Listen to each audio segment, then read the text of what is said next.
C'est l'homme qui a aidé Paris à s'approcher un peu plus près des étoiles. Avec cette tour de 300 mètres devenue son plus glorieux symbole. Mais cet ingénieur audacieux n'avait pas que des rêves de hauteur. Alors, qu'y avait-il dans la tête de Gustave Eiffel? D'abord un rivet, enfin beaucoup de rivets. Une épée d'escrimeur et un avion. Pour construire sa tour, Gustave Eiffel mise sur un principe tout simple. L'assemblage de pièces de fer grâce à des rivets chauffés à blanc, qui en refroidissant, se rétractent, assurant un serrage optimal. Eiffel n'est pas le seul à avoir utilisé des rivets, mais c'est vraiment quelqu'un qui va les utiliser tout au long de sa carrière de manière exceptionnelle. Rien que sur la tour Eiffel, il y en a 2 500 000. Un gigantesque jeu de mécano. Technique éprouvée sur les innombrables ponts qu'Eiffel a laissés dans le monde entier, comme celui de Porto ou le viaduc de Garabi dans le Cantal. Lien de parenté évident avec la tour Eiffel. Dans la tête d'Eiffel, il y a une épée. Pratiquant l'escrime, Gustave y a peut-être puisé le goût du combat. Car pour sa tour, il en a affronté des vents contraires, quand les artistes de l'époque tiraient à boulet rouge sur le projet, parlant de squelettes disgracieux, de suppositoires criblés de trous confus et difformes.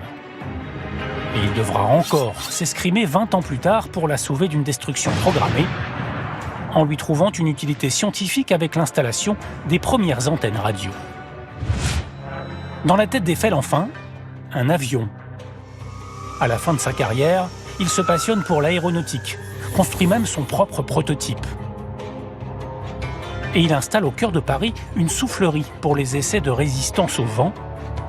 Plus de 100 ans après, elle fonctionne toujours.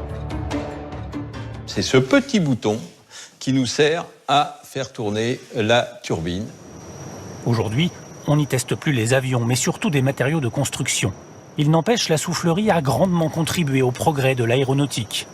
Ce qui vaudra à Gustave Eiffel la médaille d'or Langlais, l'une des plus prestigieuses distinctions de la discipline.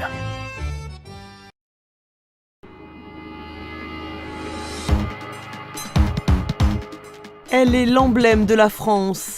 Un symbole, une fierté nationale photographiée et visitée par des millions de personnes chaque année. Monument indéboulonnable, la tour Eiffel est le résultat d'une prouesse architecturale portée par un homme qui lui a donné son nom, Gustave Eiffel. Mort il y a 100 ans, l'ingénieur s'est battu envers et contre tout pour donner vie à ce projet fou, construire en plein cœur de Paris une dame de fer de 300 mètres de haut.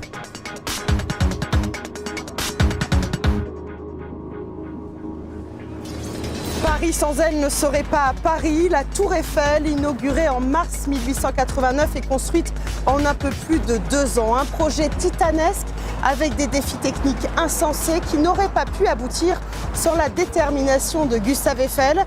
Aujourd'hui, dans ce nouveau numéro de C'est en France, nous allons vous raconter la vie de cet entrepreneur visionnaire.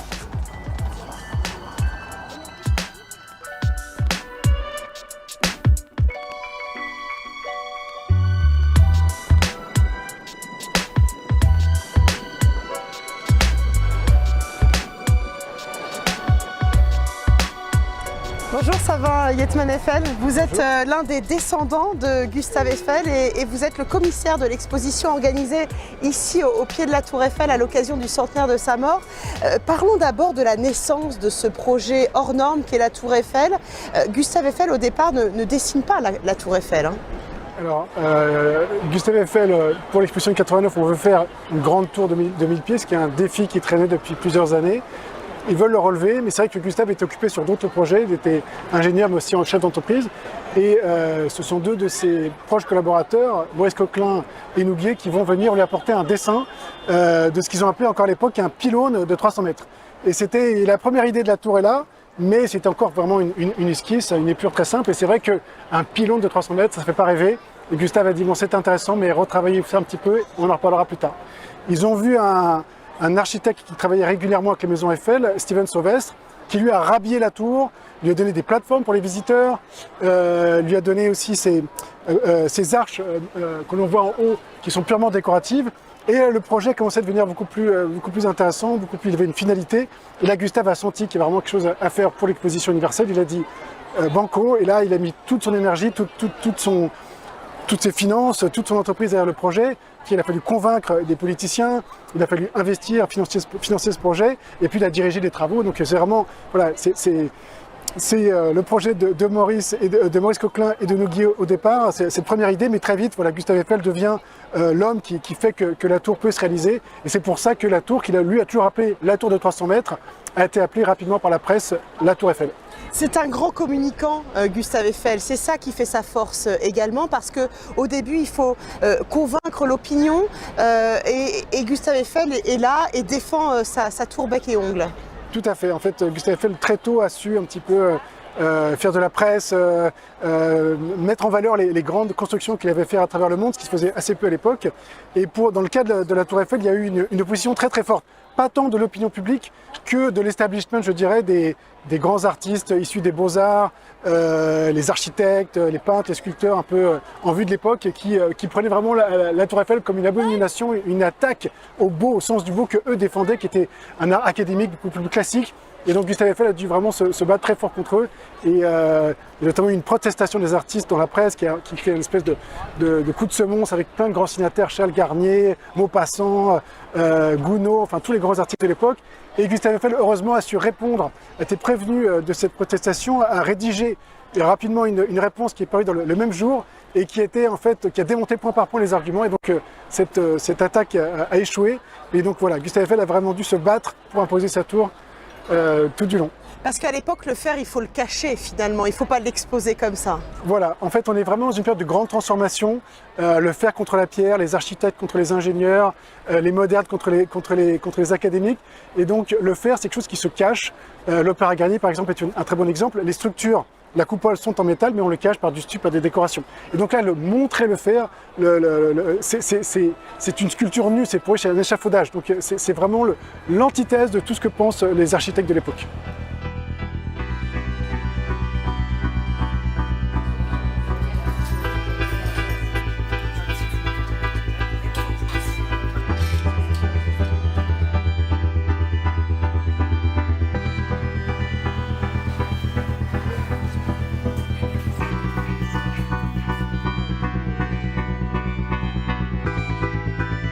Et on se trouve maintenant au deuxième étage de la tour Eiffel, cette tour de 300 mètres. Il a fallu 2 ans, 2 mois et 5 jours pour la construire. Quel a été le défi technique le plus difficile de ce chantier pharaonique?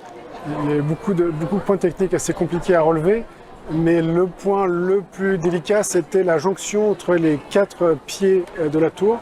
Ils sont montés chacun séparément et maintenant il fallait mettre des poutrelles horizontales qui allaient relier ces 3 pieds, qui donnaient une assise solide pour ensuite continuer la construction. Et donc pour que ces pieds soient bien alignés, il y a tout un système avec des boîtes à sable, avec des pistons hydrauliques pour incliner légèrement les 4 pieds, qu'on soit exactement à l'horizontale au premier étage. Au-delà du défi technique, il y avait aussi l'aspect financier. Comment Gustave Eiffel a-t-il fait pour financer cette tour qui a coûté beaucoup plus cher que prévu? Alors, au départ, on était sur à peu près 3,5 millions de mémoire. Au final, on est un peu au-dessus de 7. Il faut dire que les ascenseurs ont été plus chers que prévu, les fondations ont été plus compliquées. Donc Eiffel a financé il y a une petite subvention qui a été accordée par l'État. Mais la plus grosse partie, c'est Eiffel qui l'a financé lui-même de sa poche. Il a monté une société par action. Donc il y a une partie il y a des investisseurs qui ont rejoint, mais la plus grosse part de ces actions, c'est lui-même qui les a prises. Donc il était vraiment en pleine confiance du fait qu'il allait aller au bout de ce grand projet. L'argent pour financer sa tour, Gustave Eiffel le trouve en grande partie grâce au canal de Panama. Le chantier se passe mal, mais on appelle l'ingénieur à la rescousse. Il trouve la solution et négocie beaucoup d'argent. Quelques années plus tard, on lui reprochera de s'être enrichi grâce à ce projet qui a ruiné par ailleurs des milliers de petits épargnants. Malgré le succès de sa tour et son aura à l'international, il a quand même laissé 500 constructions, plus de 500 constructions dans le monde entier. Il y a eu le scandale du canal de Panama qui l'a beaucoup meurtri, Gustave Eiffel. Oui, Gustave Eiffel, c'est quelqu'un de très soucieux de son image, de très patriote, qui fait grand souci de la sécurité sur ses chantiers. Il n'y a jamais d'accident. Et donc tout d'un coup, se trouvait mêlé à un scandale pour lequel il n'avait rien à faire directement.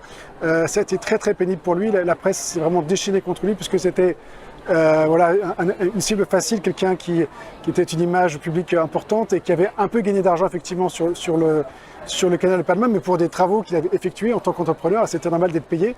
Mais en tout cas, on s'est jeté contre lui avec beaucoup de rage. Et si ensuite il a été blanchi de cette histoire, il a été beaucoup peiné, il s'est retiré des affaires d'ailleurs à la suite de ça. Il s'est concentré sur la science, mais là aussi il a fait des trouvailles très importantes. Donc voilà, on a perdu un effet l'ingénieur, on a gagné un effet le scientifique.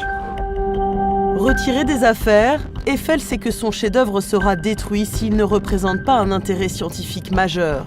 Il finance donc des expériences de télétransmission radio. Pendant la Première Guerre mondiale, la Tour Eiffel devient l'antenne de référence de l'armée. Il ne sera plus jamais question de la détruire. Gustave Eiffel se consacre alors entièrement à l'étude de son pire ennemi, le vent. C'est ici, dans le 16e arrondissement de Paris, qu'il installe son laboratoire, la soufflerie Eiffel, où l'on mesure les efforts du vent sur les objets.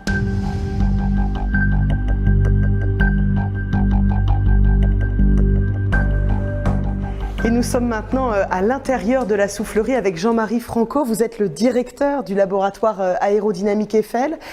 En 1911, Gustave Eiffel décide de créer cette soufflerie. Pourquoi ? Alors, juste pour mémoire, Gustave Eiffel a commencé sa vie en tant que constructeur d'ouvrages métalliques. Et en tant que constructeur d'ouvrages métalliques, il a toujours été confronté au phénomène du vent sur ses ouvrages. Donc il a toujours été intéressé de connaître l'effet du vent sur les objets métalliques, puisque c'était un vrai problème pour lui. D'ailleurs, il disait que le vent, c'était son ennemi invisible.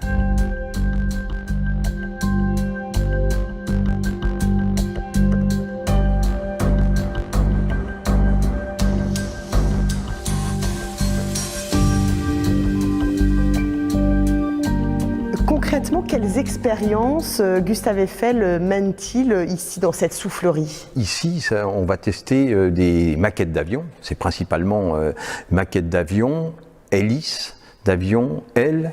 Donc ça, c'est l'essentiel pour l'époque de son activité. Mais Gustave Eiffel avait déjà pensé que les souffleries serviraient à d'autres choses. Entre autres, il a travaillé pour l'automobile avec la famille Peugeot. Il a travaillé sur le bâtiment. Donc Eiffel, finalement, c'est aussi un pionnier de l'aérodynamique. Il savait que l'aérodynamique était une science d'avenir, c'était une nouvelle science, une science d'avenir, et il a eu de cesse de trouver des financeurs pour reprendre, et il a trouvé personne à l'époque, même les avionneurs. Et donc il a décidé de construire à 77 ans sa deuxième soufflerie. Donc c'est un pionnier de l'aérodynamique, oui, absolument.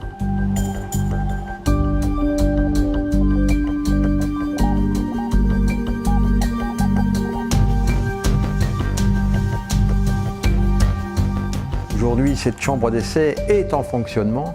Alors, il faut savoir qu'aujourd'hui, on travaille pratiquement à 100% autour du bâtiment.